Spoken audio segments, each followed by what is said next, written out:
Gautam neuro care brain stroke migraine fits brain and spine surgeries కి best neuro surgeon. దేశవ్యాప్తంగా అయోధ్య రామాలయ సందడి నెలకొంది. ప్రతి ఒక్కరి నోట రామనామ స్మరణ మార్మోగుతోంది. అయోధ్య ఆలయం నుంచి పంపించిన అక్షతలను దేశవ్యాప్తంగా ప్రజలందరి ఇళ్లకు పంపే ఏర్పాట్లు జరుగుతున్నాయి. అలాగే అయోధ్యలో జనవరి 22న బాలరాముడి ప్రతిష్టాపన కార్యక్రమాన్ని అత్యంత వైభవంగా భక్తి శ్రద్ధలతో జరిపించేందుకు అయోధ్య రామ తీర్థక్షేత్ర ట్రస్ట్ ముమ్మరంగా ఏర్పాట్లు చేసింది. జనవరి 22న దేశవ్యాప్తంగా ప్రముఖులు, సెలబ్రిటీలు ఈ కార్యక్రమంలో పాల్గొనబోతున్నారు. ఈ క్రమంలో ప్రధాని నరేంద్ర మోదీ దేశ ప్రజలకు ట్వీట్ ద్వారా పిలుపునిచ్చారు.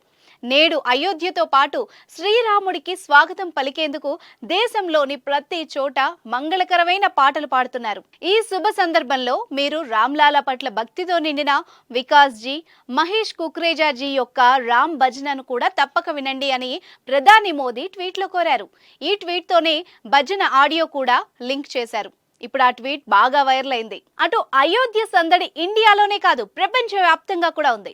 ఫ్రాన్స్ రాజధాని ప్యారిస్ లో అయోధ్య రామ మందిర వేడుకలు జరపబోతున్నారు. ఈ సందర్భంగా రామ రథయాత్ర చేపట్టారు. జనవరి 21 మధ్యాహ్నం ప్రారంభమయ్యే ఈ రథయాత్రలో యూరప్ నలుమూలల నుంచి పెద్ద సంఖ్యలో భక్తులు పాల్గొనబోతున్నారు. ఇలా అయోధ్య రామాలయం ప్రపంచాన్ని భక్తి ప్రపత్తులతో నింపేయబోతోంది. అయోధ్య రామాలయ ప్రతిష్టాపన కార్యక్రమం. దేశంలోని ప్రముఖ గాయకులు కూడా ఈ సందర్భంగా రామ భక్తి గీతాలు ఆలపిస్తూ భక్తులలో ఉత్సాహాన్ని పెంచుతున్నారు. ప్రపంచం అంతా 1000 కన్నులతో ఎదురుచూస్తున్న అయోధ్య రామాలయ ప్రారంభ కార్యక్రమం విజయవంతంగా పూర్తి కావాలని కోరుకుందాం.